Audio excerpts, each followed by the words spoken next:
Vuelvo a coger la palabra, que veo poca animación aquí, poca participación. Yo tenía pues algunas sugerencias desde el punto de vista del interés de nuestra asociación memorialista, ¿no? Ha salido el tema del protocolo de sumaciones que lleva a efecto y a cabo Aranzadi. Nosotros echaríamos en falta, o sería bueno, de que hubiera por parte de Derechos Humanos y del Instituto Aranzadi pues una sesión, una jornada abierta a todas las asociaciones memorialistas que tengan interés en este capítulo para socializar el protocolo y poner todas nuestras demandas y tal al servicio de este objetivo, ¿no? Poder compartir y socializar el conocimiento que unos y otros podemos tener de este capítulo, para ver si realmente no lo mal utilizamos este instrumento, ¿no? Y que pueda cumplir el objetivo propuesto. Otra de las cuestiones que venimos también planteando es la necesidad de llevar la memoria histórica a las aulas, a la educación y al conocimiento, pero en la enseñanza, que es una reivindicación que se viene dando desde las acciones memorialistas, ¿no? Y otro espacio que vemos y otro vacío que nos dificulta incluso el reconocimiento internacional es el hecho de que hay que conseguir y hay que lograr o hay que trabajar porque la Unión Europea y el Parlamento Europeo reconozca fehacientemente el genocidio franquista y esta categoría. O estoy mal informado o la Unión Europea en el tema de los derechos humanos, los recursos económicos de que dispone, buena parte, o si no la mayoría de ellos, se lo llevan pues los sionistas, las organizaciones sionistas, ¿no? En base a que parece que ha sido el único genocidio que ha existido, ¿no? Y no tenemos, desde luego, ese reconocimiento internacional, ¿no? Incluso hay quien lo niega, ¿no? Esas cosillas. Y por último decir de que para cumplir todos estos objetivos hay que dotar de un presupuesto suficiente y necesario para poderlos llevar a la práctica. No de lo contrario, tenemos ahí la ley de la memoria histórica que es perpéntica que hizo el PSOE, que ahí está, no le incomoda al PP porque lo ha vaciado el presupuesto, no existe una partida, no existe ni un euro para dedicarlo a ese objeto raquítico, ¿no? Y luego el hecho de que también en Euskadi seguimos teniendo la presencia de simbología franquista que no se ha eliminado. Y eso es que, iba a decir clama al cielo, pero no sé, en el cielo no te escucha nadie. Bien, bueno, nada más.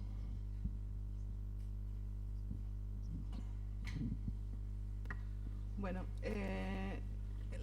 la idea precisamente, o sea, el protocolo de exhumaciones existe además publicado en el Boletín Oficial del Estado, el protocolo que se hizo a nivel estatal, que básicamente es en el que se basa Aranzadi, y ese protocolo es público, pero precisamente el objetivo de este proyecto es eso, es una demanda de diferentes asociaciones, el cómo se hace y demás, bueno, pues es trabajar con Aranzadi para hacer público. Se ha hecho de diferentes maneras, a través de diferentes conferencias, sobre todo de las personas de Aranzadi, pero bueno, es ponerlo, hacerlo más accesible y compartirlo con las asociaciones. Ese precisamente es el objetivo del proyecto. En cuanto a la necesidad de llevar la memoria histórica a las aulas, bueno, pues en ese trabajo de pedagogía, en las garantías estableciendo bases para las garantías de no repetición, bueno, pues estudiarán ese tipo tenemos que ver cómo trabajamos y tenemos que ver cómo llegamos a la gente joven, que bueno, que ya esto les va a sonar cada vez más lejano, ¿no? Entonces, cómo implicar a la juventud, esa es otra de las propuestas. Me consta que ahora, no desde el Gobierno directamente, pero sí a través de los diferentes proyectos que las asociaciones presentáis a la convocatoria pública de subvenciones, sí se están trabajando guías didácticas. Hay algunas asociaciones aquí que lo están haciendo, que se está trabajando en algunas escuelas, pero evidentemente sí que hay que profundizar, y sobre todo ese interés de llegar a la juventud para que sea esa mirada al pasado, presente y futuro, ¿no? que garantice la no repetición. En cuanto a la dotación presupuestaria, evidentemente, o sea, si hay un compromiso desde el propio Lehendakari de hacer un programa de estas características, pues tiene que llevar una dotación presupuestaria. A día de hoy tiene ya varias partidas presupuestarias y veremos en los próximos años cómo se hace, no solo desde el propio Gobierno, que ahora ya no está en Justicia, sino en Lehendakaritza, sino también la propia dotación presupuestaria que tenga el Instituto de la Memoria, la Convivencia y los Derechos Humanos. Y en cuanto a lo del Parlamento Europeo, yo creo que mejor Izaskun, ¿no? Es que ricasco. Bueno, yo no quiero repetir lo que he dicho en mi primera intervención. Nosotros llevamos tratando de poner este tema con diferentes iniciativas ya desde la anterior legislatura. Hemos constituido ese grupo de trabajo, y estamos trabajando propuestas, elaborando propuestas y objetivos entre todos, pero sí en relación con las ayudas europeas, decir que el año pasado presenté una pregunta precisamente a la Comisión Europea porque habíamos detectado que los programas de memoria histórica en Europa estaban sobre todo destinadas a las víctimas del nazismo y del estalinismo. En una respuesta que me dio la propia comisaria el 13 de agosto, dice que fundamentalmente en esos programas se hacía referencia a esas dos situaciones y a esas víctimas, pero que esto evidentemente no excluía e incluía también, dice, a las relacionadas con la dictadura franquista. Por tanto, con esta respuesta conseguimos que por lo menos en el nuevo programa de Europa para la Ciudadanía, que es desde el año 2014 hasta el año 2020, se puedan incluir proyectos de diferentes asociaciones para poder acceder a las ayudas europeas. Hay que cumplir los requisitos y los programas de este año acaba el plazo de presentación el 1 de marzo. Por tanto, de cara a las próximas convocatorias, sí hemos conseguido por lo menos de la Comisión Europea que nos digan que este programa también es para las víctimas de la dictadura del franquismo. Lo que hay que hacer es, efectivamente, pues tratar de presentar los proyectos cumpliendo los requisitos europeos y ahí, bueno, pues podemos daros la colaboración que sea. Recientemente yo estuve con una asociación en Bilbao que tenía un proyecto, analizamos la convocatoria, el proyecto que tenían y no encajaba. ¿Por qué? Porque una de las cosas que Europa pide es que las asociaciones tengan un trabajo continuista, que no se constituyan para un objetivo concreto temporal, sino que se pueda ver la trayectoria, el trabajo y los objetivos a largo plazo. Esto por dar un detalle. Pero bueno, todas las aclaraciones que se quieran conseguir, con esto quería aportar, bueno, pues que ya estamos tratando y consiguiendo algunas cosas también en el ámbito europeo y que estoy de acuerdo que hay que seguir. Sí, bueno, yo en primer lugar quería dar las gracias a la Fundación Sabino Arana, ¿no?, por habilitar un espacio de diálogo como este. Yo creo que está siendo bastante fructífero. Bien, brevemente, Jordi hablaba de los campos de concentración, ¿no? Nosotros tenemos colegas británicos y de otras nacionalidades que están haciendo excavaciones en Sobibor, en Treblinka, ¿no? Están recuperando las trazas materiales del exterminio, ¿no? Evidentemente, esos restos materiales de esos campos de concentración son ofensivos para las víctimas del Holocausto, pero por otro lado es el principal recurso o lugar de memoria para reconocer aquellos hechos, ¿no? En este sentido, otro ejemplo, por ejemplo, en el mapa que pusiste de campos de concentración en el Estado español, nosotros hemos excavado en el campo de Castuera, que es de los más espectaculares.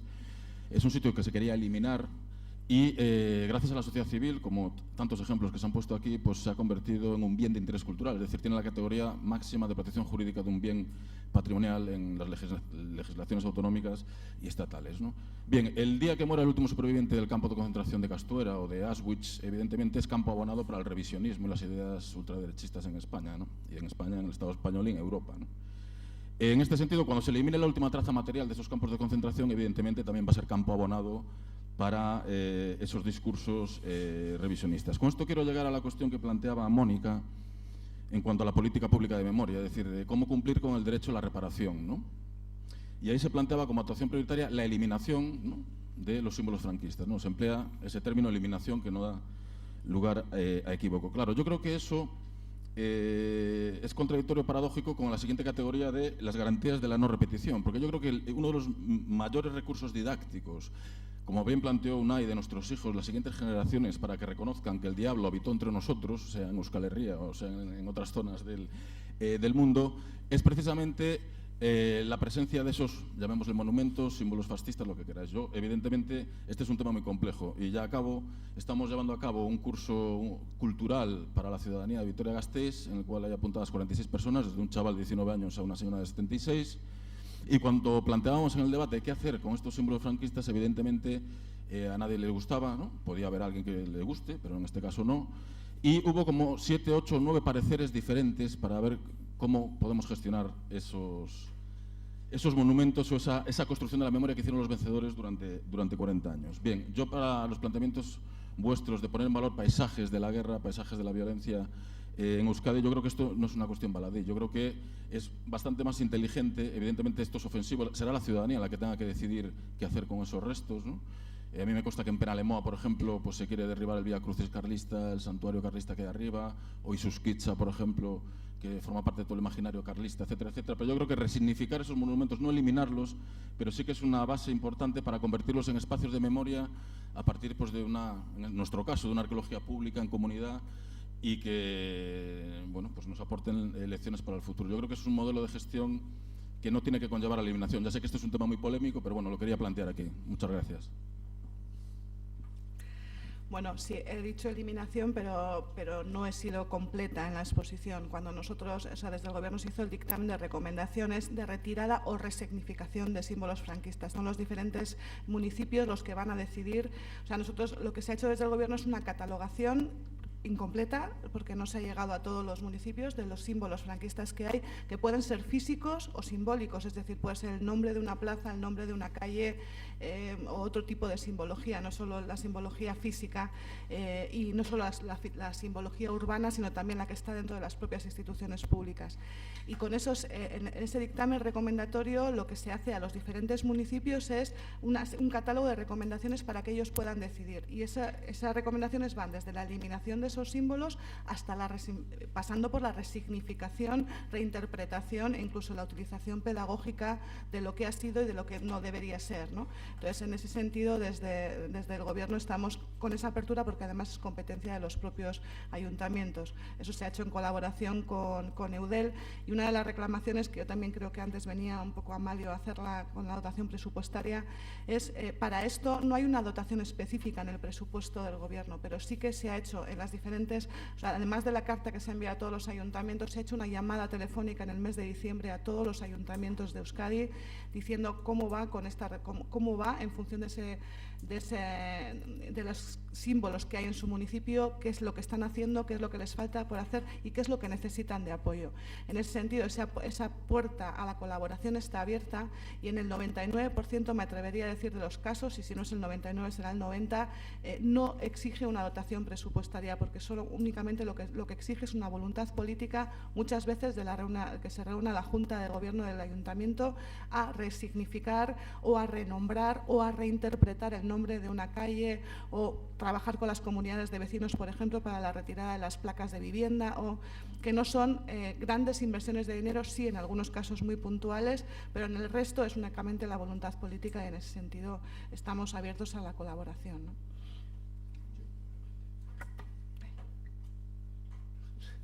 No, muy brevemente, yo creo que es muy relevante esta cuestión que pones de manifiesto. No sé si es posible proyectar lo que en este momento he puesto en la pantalla para decirlo, pero en todo caso poner un ejemplo de este mes de diciembre pasado, el campo de concentración de Horta en la ciudad de Barcelona. Hicimos un convenio que yo creo que es interesante ponerlo de manifiesto en este caso, de forma conjunta entre la Universidad de Barcelona, la Diputación de Barcelona como ente local y en este caso el Memorial de la Generalitat de Cataluña, para justamente señalizar en un espacio que es universitario qué sucedía allí, qué representaba el campo de concentración, con fotografías, con testimonios, etcétera, etcétera. Es un espacio visitado diariamente por miles de estudiantes universitarios y que de alguna manera da una oportunidad, es un ejemplo simplemente, una oportunidad para explicar qué es ese espacio de memoria donde ahora estudian, en su día era campo de concentración.